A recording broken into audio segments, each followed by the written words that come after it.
Grand Final Indonesia Master 2020 Spring di ronde terakhir. Ya kalau gue lihat posisi dari klasemen sendiri yang tadi gue bilang ya, ini kalau seandainya gue lihat dan perhitungan kasar gue ini bahkan dari peringkat 10 ini masih semuanya potensinya masih bisa naik ke atas. Tapi kalau gue lihat ini jadi satu kunci di mana tim-tim yang kalau nggak mau kena injer di awal ini harus benar-benar flex, jangan turun di tempat yang sama seperti di 2 game sebelumnya di Purgatory. Oke, itu dia. Jadi memang harus benar-benar diperhitungkan dan bahkan di kulik lagi ya Pak ya, biar nggak turun tempat yang sama. Dan kita lihat ada EVOS sekarang. EVOS masih ngincer di daerah Brasilia bawah ya. Dan ini juga jadi PR gue rasa karena nanti petnya sendiri juga mereka bakal bisa dikonter sama tim-tim yang memang sudah ngincer mereka. Dan kalau gue lihat sendiri juga di sini banyak tim-tim yang coba memainkan posisi udah langsung ketemu nampaknya ya. Udah bakal banyak yang ketemu nih. Udah ada seorang ini ya, Exchange. Exchange kali ini yang akan di-shoot, di mana udah ada Rosugo juga di depan akan melakukan early fight harusnya, di mana sudah sadar satu sama lain mulai melakukan setup posisi terlebih dahulu. Iya betul banget, dan kalau gue lihat sendiri juga ini bakal resource-nya nggak terlalu banyak ya gue rasa, jadi nggak bisa kayak ngebuang-buang gitu aja, jadi mereka juga harus bijak banget. Nah nih gue lihat satu orang ada yang ditembakin Aji. Yes, terlalu jauh Pak, dan memang belum ada scoop juga, jadi agak necessary juga bisa gue bilang. Bener, nggak ada scope, nggak ada muzzle juga, jadi ya udah ya susah ya. Yes, dan masih saling tatap menatap dan pantau memantau dari Rosugo Esports dan juga Exchange Esports, yang Exchange sendiri harus tumbang jauh banget peringkat ya Pak ya. Yap, bener banget. Kita lihat di sini Exchange juga harus terjatuh ya. Yes, sudah jatuh satu orang. Rain di sana. First blood berhasil diamankan oleh Rosugo. Iya, betul banget. Dan kalau gue lihat nggak banyak opsi yang bakal dimiliki oleh Exchange sendiri karena mereka benar-benar sudah dikepung ya. Kalau gue lihat juga kalau sendiri, nah ini yang gue bilang. Oh my god. Ya, gue bilang makanya even dari peringkat 10 sendiri bahkan 11. Ini masih possible banget buat menyalip dari Lufrey sendiri kalau Lufrey sendiri mati di awal. Karena selisihnya sendiri nggak lebih dari 400 poin, yang mana kalau sendiri gue lihat harusnya masih mungkin banget dengan kalau lu mendapatkan Buya dan beberapa kill di atas 10 lah minimal. Yoi, itu dia, dan memang segitu flexnya, makanya ini lebih sengit lagi, lebih ketat lagi, dan yang pastinya semua tim akan berpikir lebih panjang ketimbang melakukan early fight yang cenderung do or die. Benar banget, dan kalau gue pikir mereka juga pasti bakal memaksimal. Ini jarang-jarang banget sih. Benar, ini jarang banget ngelihat turnamen major sekelas final ini benar-benar kayak rapet banget sampai peringkat ke-10. Ini karena memang sistem kita juga baru kan memakai cuman best of 6. Oke, best 6-6, dan kalau kita lihat sekarang udah ada Mocha juga yang terpantau, di mana dia udah cukup sekarat, harus memutar dirinya dulu. Udah ada Pola yang berhasil menculik seorang Dom, begitu saja bakal coba di follow oleh seorang KS Rain, di mana Dom dan juga Mocha sudah menjadi suspek korban kali ini, dan harus mundur dulu nampaknya. Kawan-kawan dari Exchange yang tersisa langsung mementalkan dirinya. Yap, bener banget, dengan tambahan 2 poin kill untuk Rosugo ini juga bener lagi ditambah lagi sudah mendapatkan 3 kill. Ini bakal mempengaruhi banget ya posisi dari Rosugo sendiri, yang notabene mereka cuman hanya mempunyai selisih poin sekitar 200-an dengan tim Lufrey yang memuncaki klasemen sampai ronde kelima tadi. Oke, dan ini berarti misi dari Exchange sendiri bisa dibilang cukup berat. Di satu sisi dia harus Buya dan kill di atas 10 ya Pak ya. Bener banget, nah ini player of the match tadi di ronde kelima ya, ada Hayabusa dengan 5 kill. Ini menggantikan peran Gengers banget sih ya, Hayabusa ya. Setelah Gengernya harus farewell, tapi kita akan move on dulu sedikit melihat ke arah kiri map, di mana zona juga ternyata meliputi ke arah kiri map, dan Onyx akan memainkan convert play-nya di arah Mountain Villa. Iya, kalau gue pikir kuncinya juga masih ada, benar kata lu ada 2 tim ya, yaitu ada Onyx dan juga BTR, tapi nggak nutup dari tim EVOS apabila mereka lebih cerdik lagi memanfaatkan jembatan-jembatan yang ada di sekitar pulau di Marble Walk ya. Ini mereka bisa kayak nahan pergerakan hampir 80% tim yang bakal mau masuk ke area Marble Walk. Oke, dan kalau kita lihat juga di sini Star 8 bakalan bergerak ke arah daerah Fire Brigade, di mana tadi dia sempat di sana tapi menyeberang, dan sekarang udah ada Aura di mana udah melihat seorang Hayabusa di sana bakal coba ditembak dulu sedikit. Koje masih bisa cukup taktis untuk menahan rem dari tembakannya. Iya, kalau gue lihat padahal pergerakan dari circle baru update ya. Dan ini bakal tersaji sebenarnya pertarungan yang nahan jembatan dan juga yang nyebrangin sungai. Yes, yang nahan jembatan dan juga nyebrangin sungai. Tapi saat yang sama udah ada bos e-sport yang udah nggak bisa nahan-nahan emosi lagi. Sekarang udah bakal coba di sandwich. Aim4 juga udah cukup sekarat mendapatkan firing dari Aura. Tapi saat yang sama udah ada Apollo berhasil dapetin Alcyon. Dan kalau kita lihat masih ada Cupai. Cukup sekarat juga dipasang Glul untuk maju ke tempat bersiap-siap. Tapi Kavela berhasil dapetin Cupai di sana. Udah ada Spartan yang jatuh juga. Kavela akhirnya berhasil eksekusi habis seorang Cupai. Dan kita lihat bakal jadi next target. Sudah jatuh Aim4 sedikit lagi. Masih selamat ternyata. Bakal dipegang dulu grenade-nya. Tapi udah ada firing langsung ke arah samping yaitu Koje. Kojak juga berhasil mendekat. Koje udah jatuh. Udah ada Jansen cukup sekarang juga. Bakal coba di follow up. Tapi bakal di follow up juga oleh seorang Ngana. Dari samping udah terlihat adanya Kavela. Sang predator rahasia. Bakal coba langsung diras saja ke arah depan. Coba dengan MP40. Masih ada Koje 87 yang berhasil ditahan. Tapi berhasil dihabisi juga oleh Ical di belakang. Bersiap coba langsung jam-jam. Ical malah turun ke bawah. Kojaknya juga jatuh. Dan bos e-sport harus dilumatkan oleh Aura e-sport. That's it. Ini terakhir ya, maksud gue berarti bos sudah tidak ada kesempatan lagi untuk menyalip siapapun. Karena dengan tersingkirnya mereka di peringkat ke-12 ini meyakinkan mereka juga untuk terbenam di peringkat ke-12 di klasemen. Menarik banget dan Lovre-nya juga udah tumbang, Pak. Oh my peringkat God. pertama ini udah ditumbangkan curse-nya. Jadi siapapun mempunyai kesempatan yang sama untuk mendapatkan peringkat pertama. Bener banget, ini tanpa diduga ya, maksudnya kita lagi fokus tadi di pertarungan antara Aura dan juga bos, tahu peringkat pertama ya sendiri Lovre Esports harus tereliminasi di peringkat ke-11. Sedikit lagi hanya perlu menahan nafas untuk mengamankan peringkat pertama, tapi ternyata memang sangat berat juga kompetisi ini. Dan kalau kita lihat juga udah ada yang melakukan rotasi. RRQ Hades bergerak ke arah Brasilia di mana udah nggak ada sendirian lagi RRQ Hades. Ada kapten kita, kapten yang terkuat di bumi tapi udah terpantau oleh Street. Langsung dieksekusi habis oleh Eva Street kali ini. Iya benar, berarti kuncinya sebenarnya di circle update yang pertama ini sebenarnya kalau gue lihat jembatan-jembatan dan juga antara sungai juga. Jadi kalau seandainya lu bisa nge-secure atau lu bisa ngamanin daerah itu, lu juga bakal panen kill karena banyak tim yang bakal lewat daerah sana. Oke, Lord di sana udah terpantau juga di atas batu besar yang biasa ditempati oleh Aura Esports. Tapi kali ini dari EVOS juga masih akan terus holding dan melockdown posisi dari RRQ itu sendiri. Dan kita lihat ada Mr. 05 yang melebarkan sayap ke arah rumah 7 dan harus berhati-hati juga take notes juga karena Mr. 05 nggak mungkin sendirian. Ada di belakangnya sendiri tim dari Dranix Vendetta. Mungkin teman-teman yang nonton pada nggak ngeliat ya karena minimapnya kecil. Tapi kita infokan posisi lihat di minimap di situ udah ada Mr. 05 yang coba prepare untuk nge-flanking dari tim RRQ. Tapi di belakang 05 itu udah ada tim dari Dranix Vendetta. Makanya hati-hati dan gua rasa ini biasa yang dilakukan oleh Mr. 05. Kalau gue lihat prosentasenya lebih kebanyakan dia yang keculik dan bener aja. Oke, dia respect. Bener, dia respect, dia coba untuk mundur karena mungkin dia juga ngelihat atau punya insting ini kayaknya nggak ada something.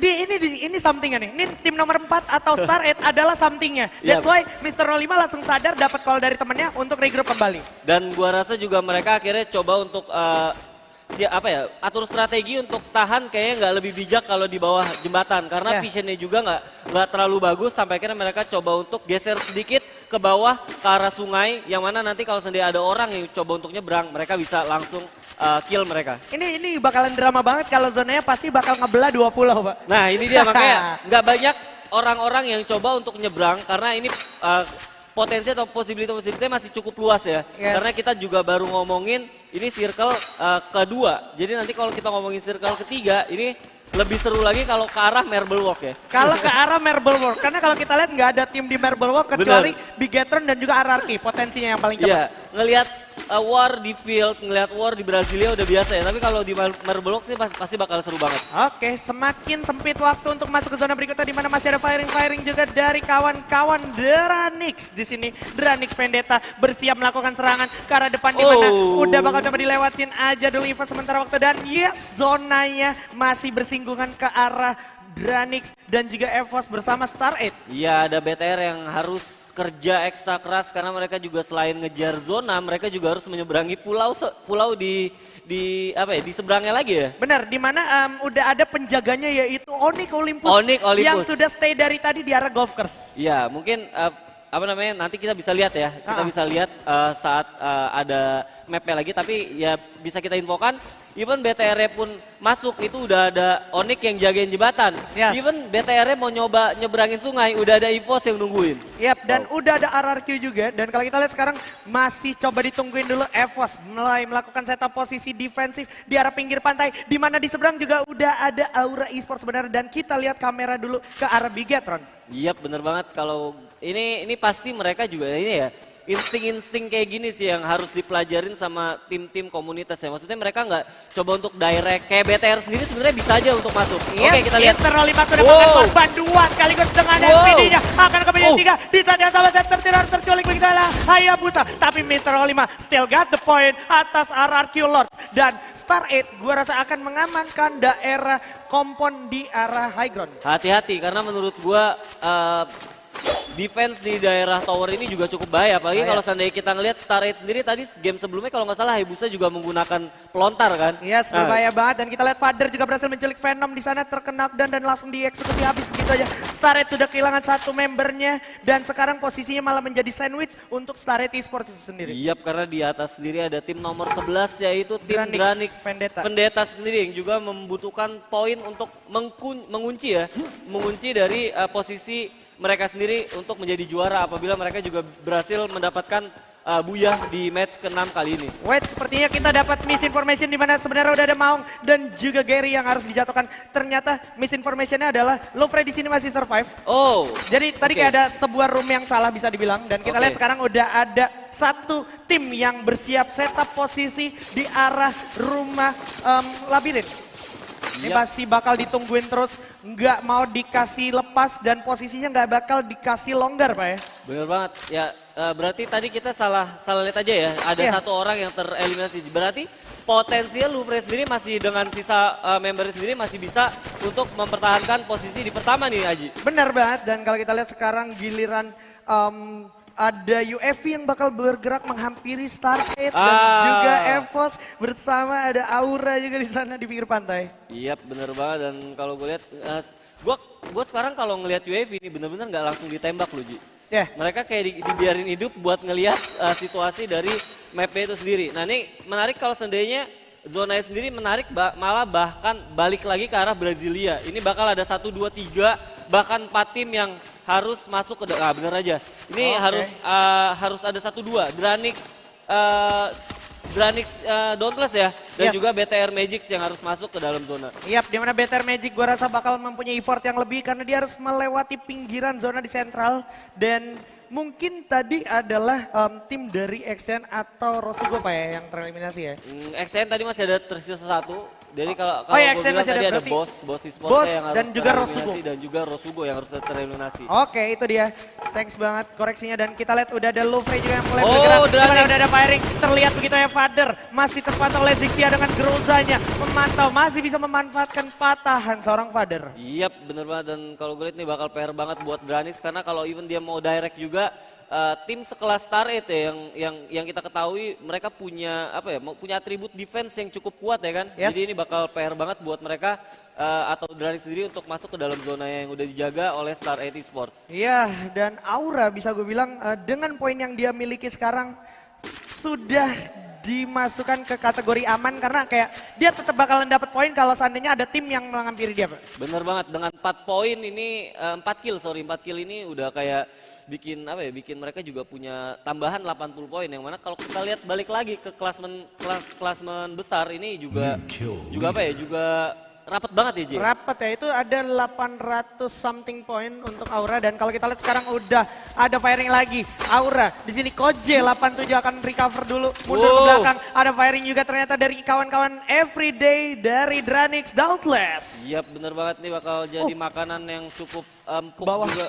Bakal dapat di bawah di sini, bakal dapat dilemparin grenade fire in the hole ke arah depan. Kavela udah terlihat, ada Gary berhasil dapetin Devil begitu ya dari sisi lain, dan kalau kita lihat juga Everyday Grenade-nya berhasil memakan korban. Udah bakal coba dieksekusi habis. Masuk ke dalam. Bakal coba diajar. Terlalu berbahaya. Masih bisa menggunakan gol. Udah 2 orang ternyata berhasil dapetin 1. EVOS menjadi pelakor kali ini atas Aura.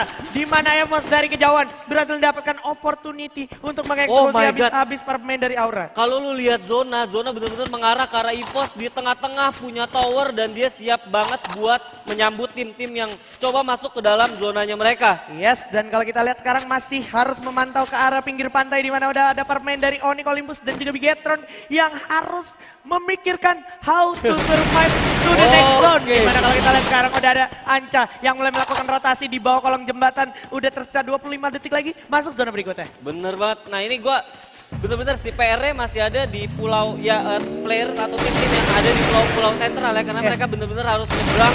Yang mana kalau nyebrang pun udah ada EVOS yang sudah mendapatkan 1 poin atau 1 tempat di atas tower, Pak. Yes, dan EVOS di sini cukup aman tapi perang pun terjadi di mana-mana. Udah terlihat Phil di sana dengan 1 zipline-nya. Udah ada yang jatuh juga. Jars harus terjatuh di arah rumah pantai. Masih bisa di-recover tapi masih ada serangan balasan dari Bigetron. Udah mulai masuk zona ke zona berikutnya. Phil, hati-hati Ikam juga di sana udah terlihat oleh EVOS. Phil udah bakal jatuh, bakal coba ditembak. LG udah terlihat Delta. Phil bakal coba dihabisin. Di sini Ikam juga masih punya glow. Dan di belakang ada Exchange tentunya yang akan merepotkan untuk para pemain dari Bigetron. Di mana Regar juga udah mulai terkena down. Masih ada 1 orang lagi. Udah 6 poin kill diamankan oleh EVOS. EVOS bakal nyayur banget karena semua orang pasti bakal coba untuk masuk ke dalam zona yang mana mereka juga udah standby.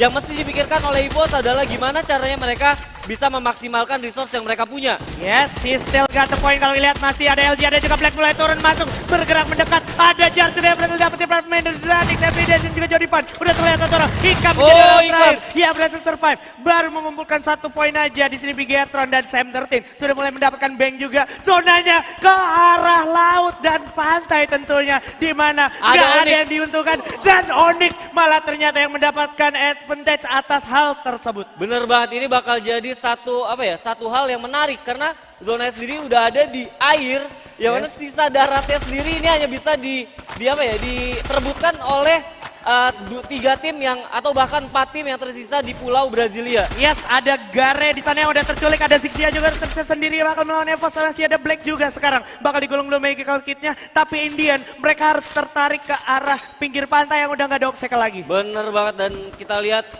zona juga sudah mulai menyempit dan 1 orang member dari EVOS juga sudah mulai turun. Kita lihat coba untuk tembak. Oh, udah ada Black juga, berhasil dapetin 1 straight gitu aja. Abu cukup sekarat, bakal coba dipasang keluar untuk pertahanan diri. Masih ada 2 lagi, coba di double, coba di triple. Udah jatuh satu orang, Sam 13 udah jatuh. Tapi mereka berhasil gantungi 10 poin kill. Dan kita lihat Bigetron udah tumbang. Satu aja ternyata, EVOS juga bakal tumbang. This is it, Onyx Olympus yang akan mendapatkan buya dengan total perolehan 7 poin kill.